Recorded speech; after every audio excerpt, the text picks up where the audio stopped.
just thrilled to have her today. Let me introduce you a little bit more to her by showing you what all she has done in her lifetime. She's been interviewed on a lot of these and have had publications interview her all across America. And she's on the editorial board of Physicians Money Digest.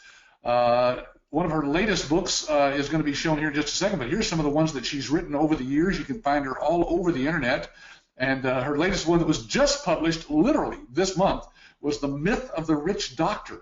And we're going to be talking about that book today to let you know a little bit more about what she has got some insight there into what the doctors are going through right now, because people feel like that they're rich, and some of them are, of course, wealthier than the average American, but some of them are struggling. And we're here to help them. We're going to show you how you can help them if you get involved in this business. So let me bring Dr. Wagner on and see if she's there. Dr. Vicki, are you still with us? Yeah, there she is. Okay, well, hey, I just thought I would start out today, Dr. Wagner, by kind of thanking you for getting involved with us. I know that you've been involved with a lot of people who want to connect with doctors out there, financial planners and people in the tax field and so forth.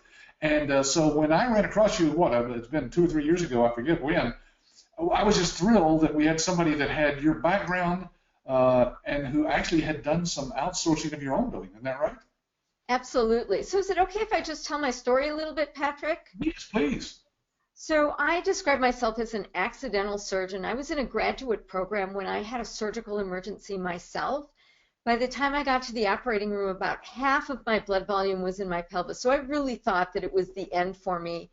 And when I woke up in the recovery room, I was so grateful to be alive that I just knew that I was going to be a doctor and save other people's lives like my own had been saved. And it's been a real honor and privilege to run a private practice, to be on the clinical faculty at the University of Washington School of Medicine, as you mentioned.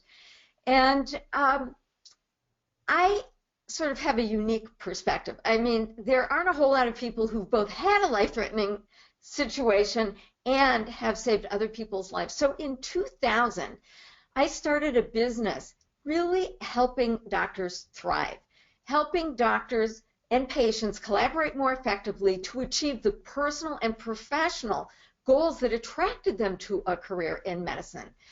And that's been really, really great work, but I struggled. And the reason that I struggled is that we doctors don't know very much about business. We don't know much about how money works. And I discovered this myself by both running my own private practice and launching this consulting firm. So about 2008, I started hearing more and more horror stories from these smart, successful doctors who were in my life. There were doctors who were thinking that they might have to file for bankruptcy. There were doctors who were going to banks, taking out lines of credit, wondering what they were going to do if they didn't have the money to meet their payroll. So I thought, you know, I've been helping patients and family caregivers partner with doctors. Why don't I help more business people connect with doctors? Because you know what it's like when somebody's struggling with money. When somebody's worried about money, it's pretty much all that they think about. And there are doctors out there worried about money right now. And they engage in what I call distracted doctoring. I mean, you know that you shouldn't be texting and driving. Well, we want doctors to focus on taking care of their patients. They don't have the expertise or the skill set to do it. So they need people like ABS licensees to really help them thrive. And that's what I'm about. We share a mission. I want to help doctors achieve the personal and professional and financial goals that attracted them to a career in medicine, and they're missing some pieces. You can provide the missing piece. And given the constellation of what's going on politically and economically with doctors, I say this is the right place and the right time to mine the treasures in the medical market. I'll tell you, if you had to choose a time to launch this business, you could not choose a better time than today. So I recognize your wisdom in being here and learning more about this business opportunity. Well, and thank you, Vicki, because that basically helps people realize that this business is not just something that we just came up with out of the blue. We've been doing this for 22 years now. When my wife started doing medical billing back in 1987, but it is so solid and even growing. I've seen this marketplace just boom even through the era of the Affordable Care Act that hasn't affected our business at all. And I don't know what's going to happen with the new Trump administration, Dr. Vicki, but it might be interesting to get your viewpoint on that. What do you think is going to change about all that? So what I believe is the way that uninsured Americans gain access to health care is probably going to change. But what's not going to change, I believe, is the downside of the Affordable Care Act from a doctor's perspective. So I don't want to talk politics about the Affordable Care Act, but I will tell you that any successful doctor in private practice, their life is not improved as a result of the Affordable Care Act. All that they really see is the downside. I mean, if you think about it, we are spending, it's estimated, between 1.6 and 2.4 trillion dollars to fund the Affordable Care Act. And that's just to insure Americans. That's not to provide the medical care once they're insured. And how are we going to pay for that? Well, we're going to pay more in taxes. Doctors are already high earners. They're not very sophisticated at managing their taxes, so a chunk is going to be taken out for that. The administration says, well, we're going to build the infrastructure that allows for more cost-effective delivery of health care. That means electronic medical records, electronic billing, and no matter what happens to these uninsured Americans, I don't think we're ever going to put the genie back in the bottle, the genies that have already been released. And these are some pretty onerous burdens for doctors. You know, a doctor can pay $50,000 to $100,000 to update their electronic medical record, not even install it. Hospitals are talking about hundreds of millions to billions with a B. So there are a lot of expenses associated with this. I do not see those expenses going away. I see that there is a trend towards outsourcing billing, you know, helping a doctor get really good at what they're good at, which is taking care of patients, and then delegating away other tasks so that they can perform optimally. And I personally, in talking with lots and lots and lots of doctors, what I hear is this epidemic of despair. So there's bad stuff happening out there to doctors. And you know, doctors are strong, doctors are resourceful, but they just don't feel like there's anything that they can do. Well, one thing that they can do is take control of their revenue. You know, on average, I bet doctors are walking away from about 30% of the income that they could be gathering for all sorts of reasons, including not following up on claims that they submit and are rejected. But I think that there is an opportunity for you to bring hope to the doctor. There really are things that doctors can do to get back to the dream that they work so hard to achieve. Well, Dr. Vicki, why don't you explain to us a little bit about, I know you talk about the B2C and B2B. Tell us what that's all about. What does that mean from a marketing standpoint? Because one of the big questions people have when they get into this business is, how am I going to get a client? And so why don't you address what you found, actually works in the marketing arena? Okay, so the most important thing to keep in mind is that doctors are wired differently than business-minded clients. The thing that drives them is different. The metric by which they measure success is different. And the most important thing for doctors is service. And they measure their success by the number of patients that they can see and that they can help. On the other hand, a business-minded person measures their success by their profitability. And unfortunately, if you approach doctors with strictly sort of a financial value proposition, it's not going to work very well. So there are people out there who have things that they really can help doctors with and help patients with, but because they've not got the right approach, they're not connecting with doctors. So I think about marketing, it's engaging somebody in a conversation, and I think of selling as inspiring somebody to take action. I mean, of course, as a licensee, you want them to become your client, but there are other actions that they can take, like get Eric to go and give a demonstration so that they can really see what this is all about. So the secret to success is understanding this difference in wiring, that you don't approach doctor clients the way that you would approach a business-minded client. So the business model is not quite B2B or B2C. I call it B2D, doing business with doctors. And just to show you how important this is, I don't know if any of you are Shark Tank fans, but a couple of months ago, a doctor entered the Shark Tank. He was trying to get funding for a company selling synthetic cadavers. So this is a billion-dollar market. He'd had, I think, about $10 million in sales. The sharks were all engaged, and I thought, man, this guy's going to get a 5-shark deal. But then the questions started, and Mr. Wonderful asked, well, tell us about your revenue. Tell us about your profitability. And this doctor who went on national TV actually said, well, I could be making money if I wanted to, but money's not that important to me. It's making a difference. That's important. Oh, my goodness. I bet that went over good with the sharks. Well, it went from a 5-shark deal to a no-shark deal. It was the exact same value. You know, he had something that was going to be wildly profitable, but because he didn't use the language that was important for the sharks, he wasn't giving them the answers that were important to them. He wound up not having a deal. And we want you to be successful from the get-go. So part of the training is learning this B2D system.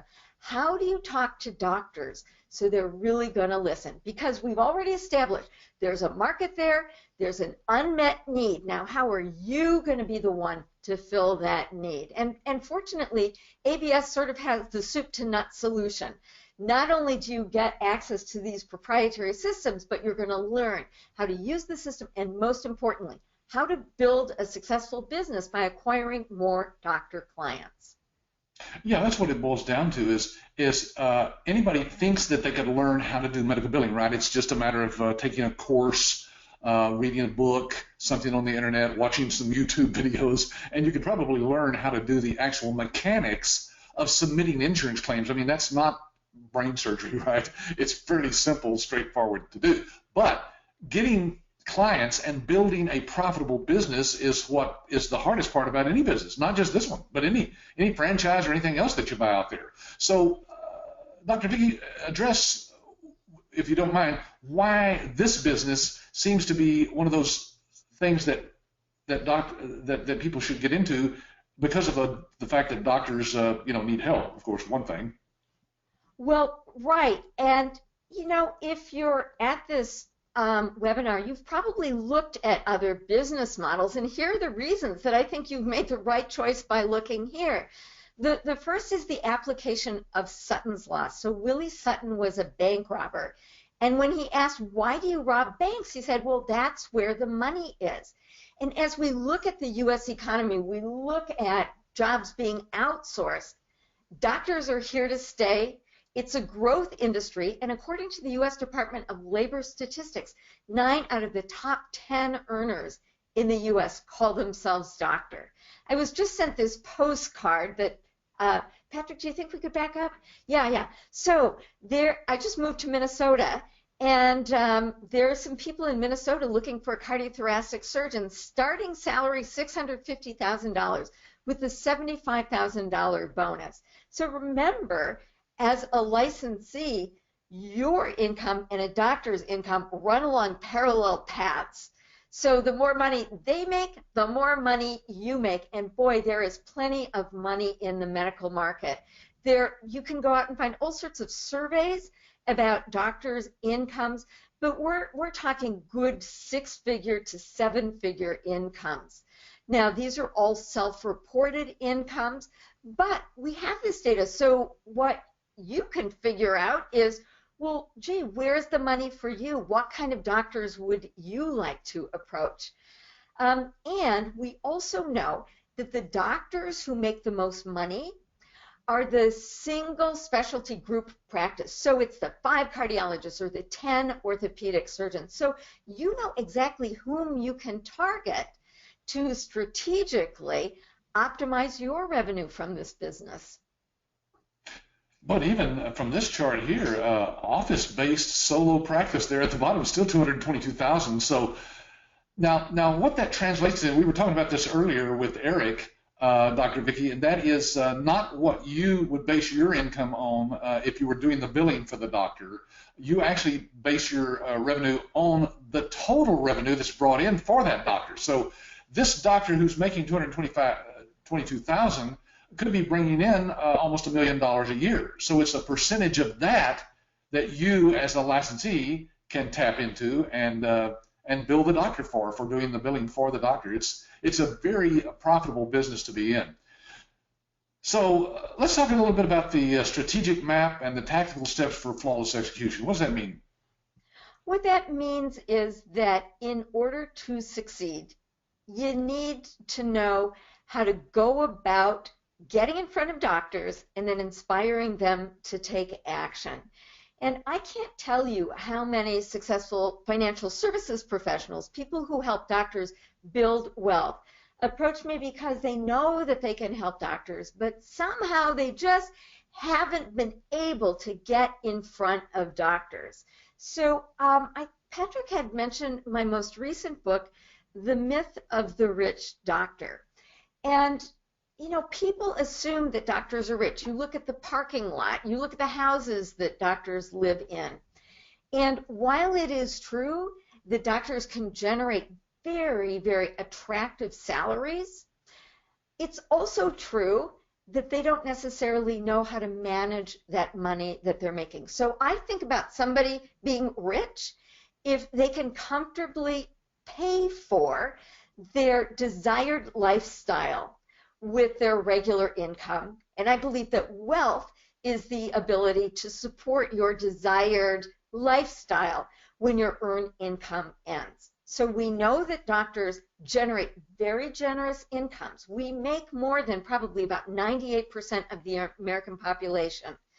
But what do we do with that money? So I'm helping financial advisors, helping more doctors build wealth. And what I know is that unless and until the advisor or licensee or somebody selling in-house formularies for doctors, I mean, there's lots of people who want to sell things to doctors, unless and until they really understand how to engage doctors, things don't happen. So part of the value of this business, and by the way, I have no vested interest, I don't get a commission for saying this, I just want to help doctors, and I think that this is something that doctors need. So that's why I'm so excited about it. But part of the licensing agreement is ongoing training and actual marketing tools that you can use to acquire more doctor clients. So that's kind of what I mean by strategic and tactical support. Again, this slide emphasizes the fact that doctors are worried. The Affordable Care Act means falling reimbursement and rising expenses and these costly regulatory changes. And doctors have been counting on a certain lifetime of earning to fund their retirement. Today, half of doctors are behind in retirement planning. So they know that they need to do something to turn things around, to make this whole situation more financially hopeful. And you could be the difference. You could be the thing that makes doctors decide, you know what, I can hang on to my private practice.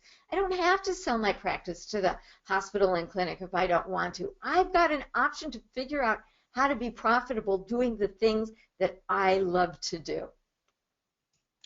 Yes, and Dr. Vicki, I've shared stories with you from some of our licensees who've actually had doctors say to them once they had started doing the billing, after a few months of doing the billing, they'd come to them and said, hey, I just want you to know that I probably wouldn't still be in practice had you not come along at the time that you did.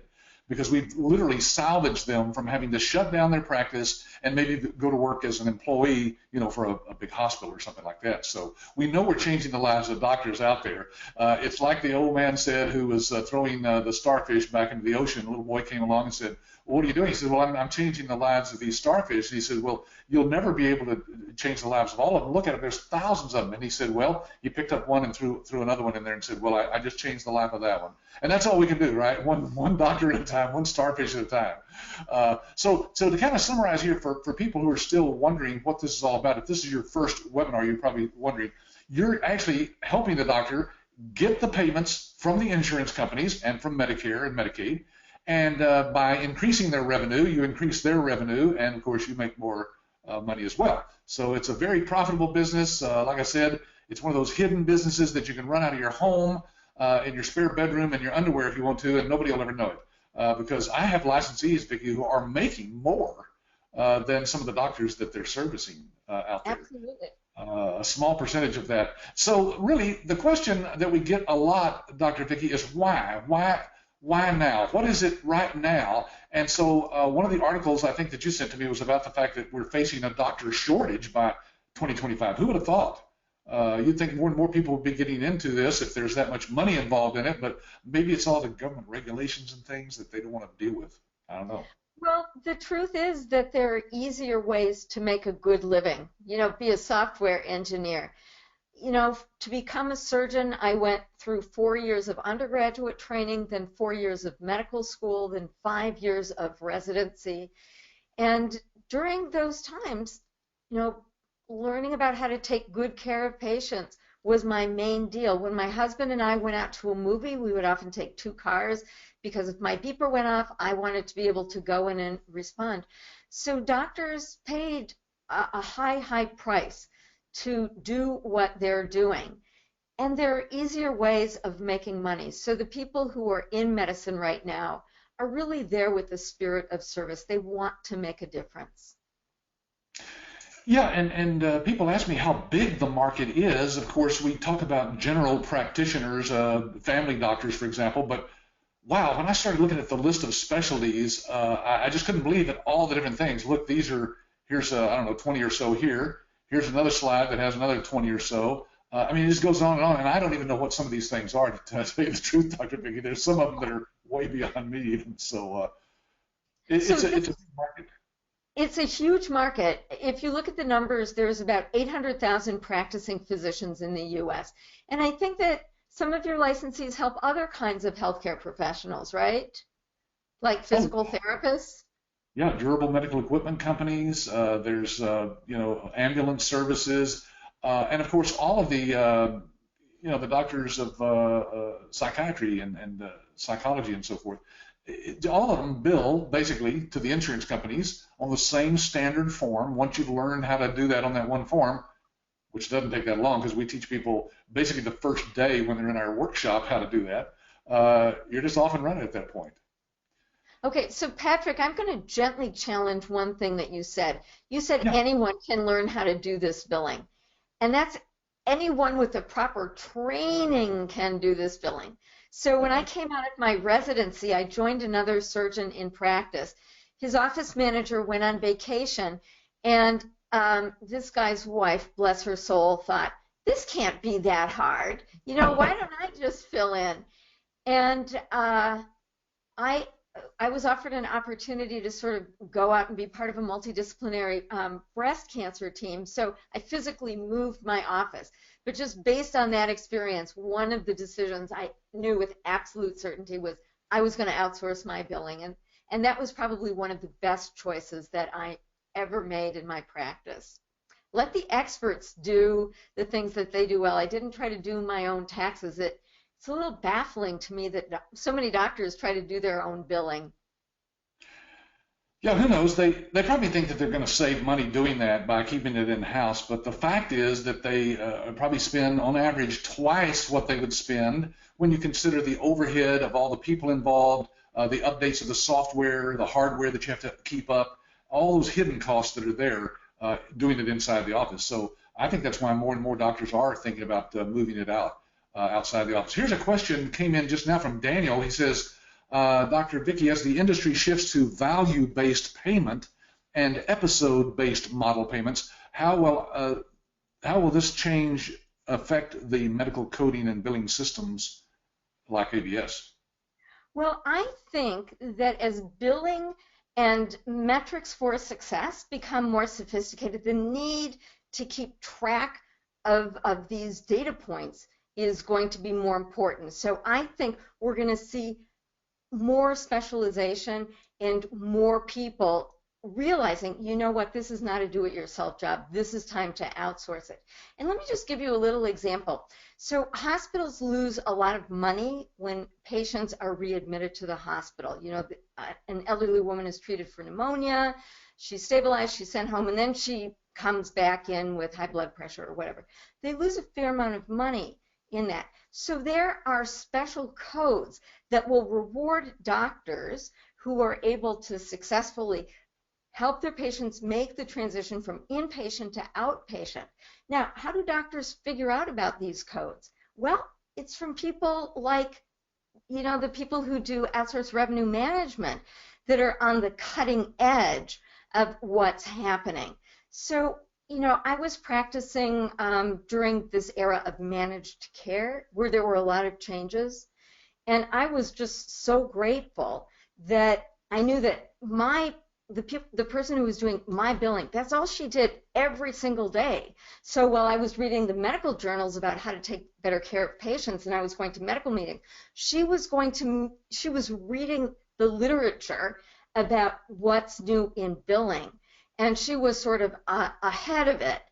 Now imagine a doctor trying to keep track of that, trying to keep track of taking care of patients. I mean, it's a lot to do and things fall between the cracks. So as I look to the future, this is the trend that I see. I think more and more doctors are going to be working with the revenue experts. Yeah, I don't think it could do anything but grow, just like this quote here from the Healthcare Billing and Management Association says, at no time in medical history has there been a greater need for expertise, technology, compliance assistance, etc. There's simply no entity in existence positioned to meet these needs better than the third-party medical billing companies. I mean, that says it all right there.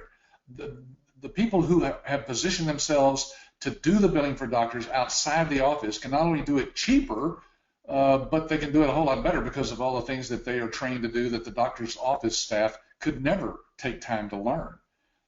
They go on to say, by leveraging their essential functionality, the third-party medical billing industry can not only be an essential cog, but can also ensure that healthcare providers have the time and the resources to concentrate on their real priority, which is providing healthcare to our aging population.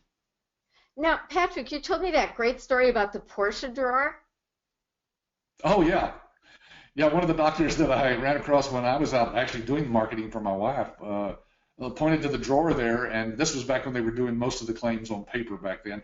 And he opened the drawer, and there's this huge stack of rejected, denied claims that had been coming back from the insurance company. And he called it his Porsche drawer, yeah, because he said if I could just get half the money that's in that drawer, I could probably afford to buy that nice automobile that I've always wanted. And that's the reality. So doctors are so busy taking care of patients, and you know, there's so many new requirements about what they have to do that unfortunately this critical function kind of goes down to the bottom of the to-do list, and in a lot of offices it just doesn't get done. Can you imagine walking away from 30% of your revenue? Doctors do it every single day, and it just shouldn't be that way. They work too hard. They need somebody to help them. And let me just tell you about another thing. The Medical Group Managers Association says that there's this epidemic of theft and fraud in doctors' offices.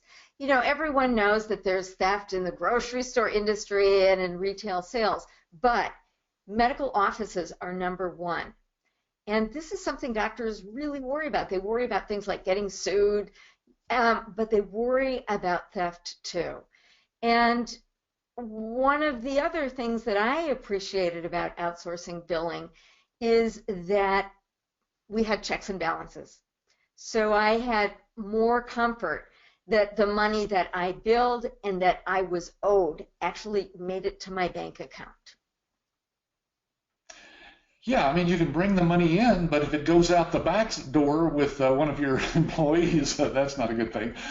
Here's a great quote from the revenue cycle. Let me go to the next slide here. Revenue cycle management market to reach $40.4 billion. And I even kind of create a little graph here to illustrate that, because sometimes we can't wrap our brain around those big numbers. But from this year to year 2021, it's going to grow $40.4 billion.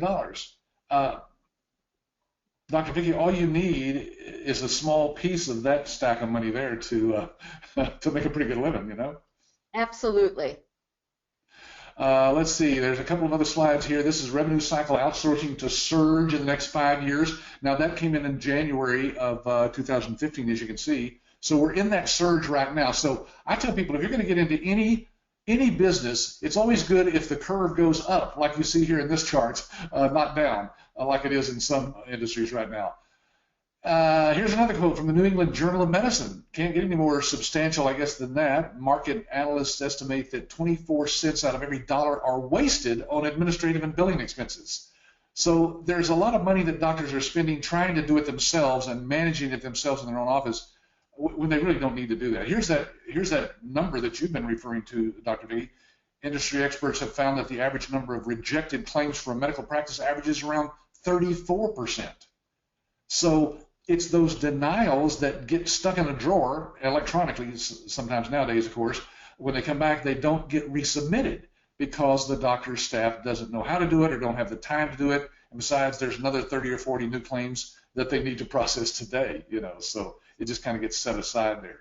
So let's talk about your book just for a second, Dr. Vicki. I'm loving what I'm reading so far in this book, and I've got some great quotes here that I want to refer to. But one of the things that I'm finding in this reading of this book is that there are lots and lots of doctors who don't realize, they have no idea how to manage their money. Why is that when they make so much money? Well, there are a lot of reasons, but I think that the core reason has to do with professional ethics. You know, in the United States government, we have the separation of church and state. And in the world of medicine, we have this ethic that says that a patient should get the care that they need regardless of their ability to pay. And to uphold that ethic, we just don't talk about money. I remember going to France and at a really fancy restaurant, and I was given a menu without any prices. The man got the menu with the prices on it. And I thought, you know what? That's a lot like writing a medical order. I had no idea what things cost. Right. And not just that, it's not just that I didn't know. There was this concern that if you did talk with your colleagues about how much do you charge for this or for that, you'd be in violation of antitrust laws and you could potentially face litigation. So for a long, long time, we were just taught we don't talk about money. You know, it's an embarrassing and taboo topic. I had a patient who died of embarrassment.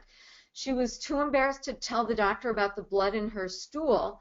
And when the colon cancer that had been the cause of the blood was finally diagnosed, it was widely metastatic. And I think that for doctors, our ultimate taboo topic is money, and we pay the price for it.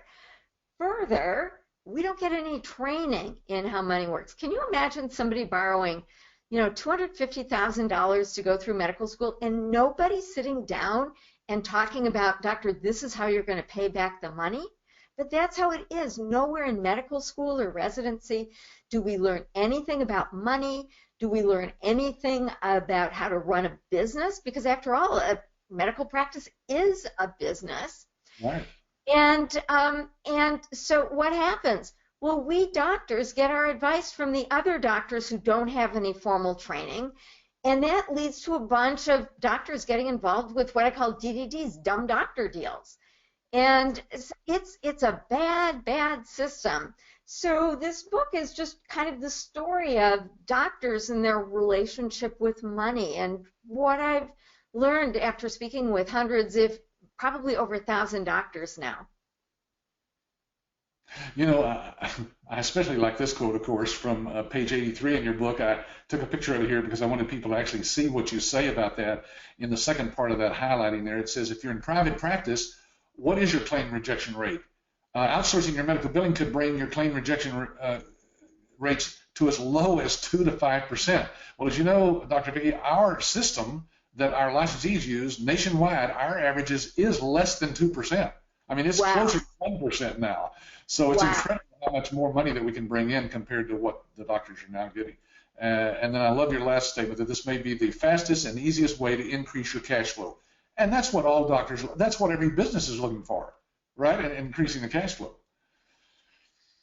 So let's talk about the book that we wrote together here. This was published this year as well, folks. It's called The New Thriving Medical Practice. And as you can see from the subtitle there, how to get off the hamster wheel, work smarter, not harder, generate more revenue, and enjoy greater career satisfaction in the era of the Affordable Care Act. Now, whatever's going to happen to the Affordable Care Act, I still think the doctors are thinking in terms of, I'm dealing with that, you know, for many, many years to come, because the repercussions of it are still there, right, for the doctors and for their revenue. So this was important, I think, Dr. Vicki, and it's being received out there from our licensees who are using it as a marketing tool, handing it to doctors as a gift. They mark it up and put little tabs on it to show the doctor what they should read, and highlight the necessity of them getting their cash flow in shape. And it's just doing wonders out there. I interviewed a lady about 3 or 4 weeks ago, Dr. Vicki. I don't know if I sent you that link or not to her, but Jennifer Boyd is her name. She used this book, gave it to 3 doctors, and those 3 doctors all contacted her back and said, you know what, after reading this book, I want to talk. I know I have a problem. I just didn't know it was this bad, you know. So it's working. And it's because of all the different things that we cover in the book. This is from the back cover of the book. But folks, we go into detail here in chapter 7 about how money flows in and out of the practice. So we're helping the doctor to wrap their brain around it. And of course, the answer to that is what our licensees can do for those doctors. It's really been a pleasure to be part of this, because, you know, sometimes when you can't see the solution, you know, you kind of feel painted in a corner, and doctors have many, many more options than they've thought about. So we offer some stories about different concrete ways that they can do things differently to get different results. Yes, that's right. And one of the things that I'm trying to do here is look at some of the other questions on here. So I may have to fiddle with this just for a second, but I'm going to put your other book that we're using. Some of these books that we're showing you folks, all of them, are marketing tools that are available to our licensees because they build credibility. You're connected and associated with a doctor and with me, and you know, you're able to go out and market your business using these tools. And this is one of the other tools that we have called How Physicians Can Get More Patients. I would think if I were a doctor that would be a very interesting book to read too there. That Dr. Wagner, why don't you talk about that just for a moment? So just like every business wants more customers, so too every practice, even the busiest practice, wants more patients. So let's think about this for a minute. Let's say an orthopedic surgeon is in private practice. The orthopedic surgeon gets 20% of his or her cases from a primary care doctor who just sold his practice to the hospital. When that practice was sold, that primary care doctor is told, now you're going to send your broken hips to the orthopedic surgeon who's a part of our group. So overnight, that person, that orthopedic surgeon, just lost 20% of his business. So there's a lot of shifting around right now. And so this book is really an outline about how doctors can get a steady stream of new patients. This is critical for them. They know it because they've been experiencing these changes in referral patterns. So not only do they have great content, but how do you feel about having your name on the cover of a book? And ABS has provided you the opportunity to do that. You can write the foreword. It's So you can see right there your name would be there. And then you can write the foreword, which we've already written. So you've got a template that you're welcome to use. And then your contact information. And then the top of each page says it's a gift from you. And your bio and your contact information is on the back right below mine. So now you're the person sort of rubbing shoulders with the doctor. You're providing more value, which really sets you apart from other people who may be approaching the doctors. Now you are an expert. You're not a salesperson. You are a consultant. You are a peer of doctors. And it really does set you apart, and it helps you get different business outcomes. Yeah, and these are the kinds of tools, folks, that, out on your own, you wouldn't have these to build this kind of credibility. It might make the difference between you getting a client, in the first 30 to 60 days when it might take you, a year otherwise without the right tools. These are the kinds of marketing tools that we've spent hundreds of thousands of dollars really developing and publishing these books to give you the things that you need to go out there and market. Now, let me address a question here. This is a good one here from Liz. Liz, you've got two. I'm going to address your second one first. She says, how's the CPT coding getting done? Are you reviewing the doctor's coding?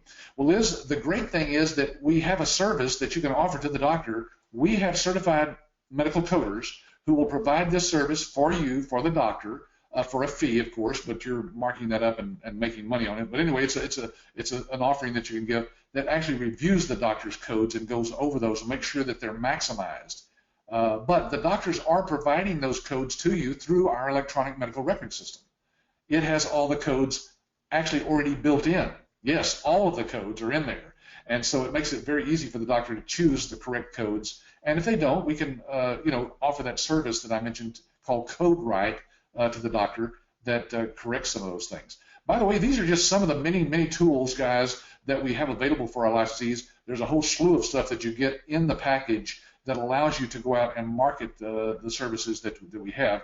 So be sure and read our website. We can't go into all the details here on this webinar today, but I did want Dr. Vicki's to be able to address some things here. Dr. Vicki, she mentions also, do you have an assessment tool that shows their return on investment? Yes, and I wish that we had that in this particular webinar, but I don't have a slide for that, Liz. But there is a tool. Ask the person that sent you the email to go to this webinar to send that to you. It's called our Practice Revenue Report, and it actually shows the return on the investment for the doctor as well. Then she says, how are you addressing MACRA? Dr. Vicki, can you address MACRA just in generic terms here? We don't want to get too deep into that on this webinar, but that is one of the things that's built into our system. Right. So basically, the way that doctors are getting compensated, people are wondering if this is really the best way to go. Should you pay doctors for just doing something, or should you pay doctors for a result? So there is just this whole slew of ideas and eponyms about how to reward the doctors who are getting better results, and MACRA is part of that. And there's going to be a new MACRA coming around the corner regularly. So that's another reason that doctors are so interested in working with the experts. You had mentioned these codes. Well, we just got a new coding system, and the level of complexity increased by an order of magnitude. This was actually put off for an entire year because people were afraid that nobody's ready for this. So our world is accelerating. I'm reading this great book by Thomas Friedman called Thank You for Being Late, and it's about our accelerated culture. Everything is accelerating. So this is just one example of, I think, the trend that we're going to be seeing. Let's see. Here's a question from Reg. He says, in our area, conglomerates like MedStar are gobbling up the local medical practices. Do you see this as a competitive threat? And do you have any industry analysis data on these trends? Reg, we've actually done an entire webinar addressing the fact that doctors want to stay in private practice. That's one of the reasons we wrote our book, right, Dr. Vicki, is to help them stay in private practice. But they are being approached by these big conglomerates, you're right, and being hired by them. What's happening, we're seeing, and we've got articles we can point you to, that the doctors are going to work for those groups and then quitting and going back into private practice because they didn't realize that they were, losing so much by giving up their independence out there. Dr. Vicki, I mean, I would assume that all doctors would like to be. If I may, let me just offer a story to really drive this home. So a couple of years ago, I was a health and wellness expert for Bartell Drugs, and if you're in Washington State, you know how well loved they are. And I had this idea, what if I went out and interviewed the disease expert in, diabetes and sleep medicine and PMS. They thought it was a great idea, gave me the green light. And so I approached one of my buddies who does a really great job and asked him if he could do something on sleep medicine and sleep apnea. And he said, sure, but, big hospital just bought my company, bought my practice, and so I'm going to have to run it up the flagpole.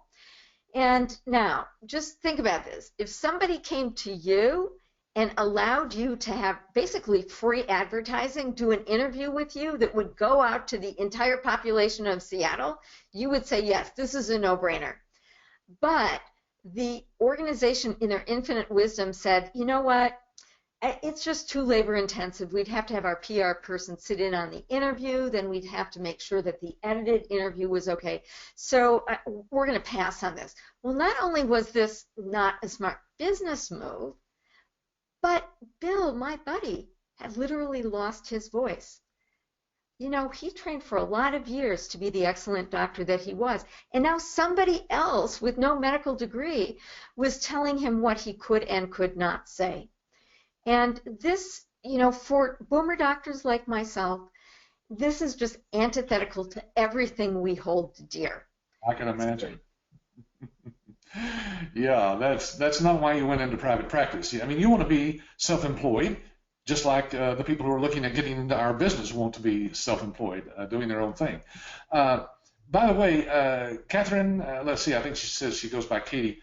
She said earlier, is January training already filled? No, it's not, Katie. We're still putting people into that class. There are seats available in that class.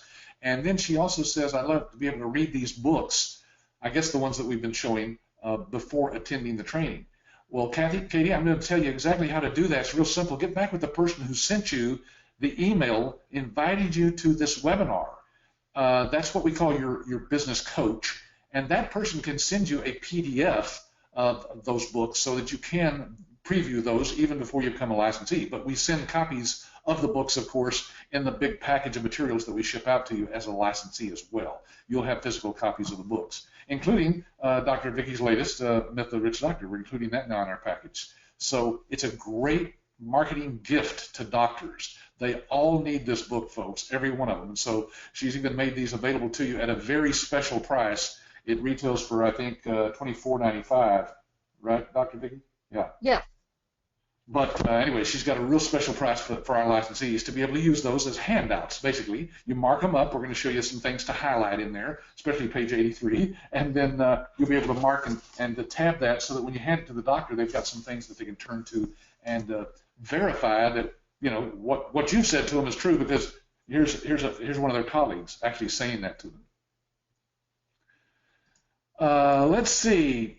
Reg has a real detailed question here I'm going to get to in just a second. Liz says most physicians have already implemented an EMR and billing system. How do you overcome objections to replacement?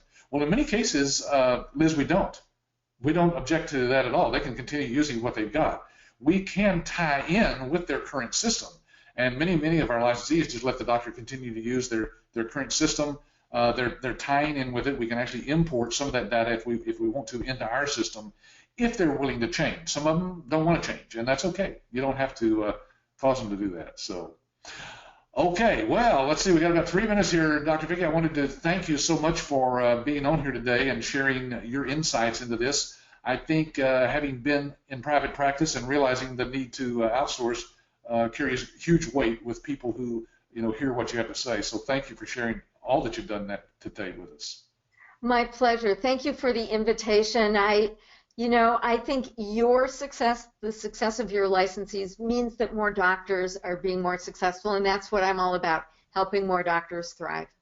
So thanks, Patrick. Nice to talk with you all. Good to see you. Bye-bye.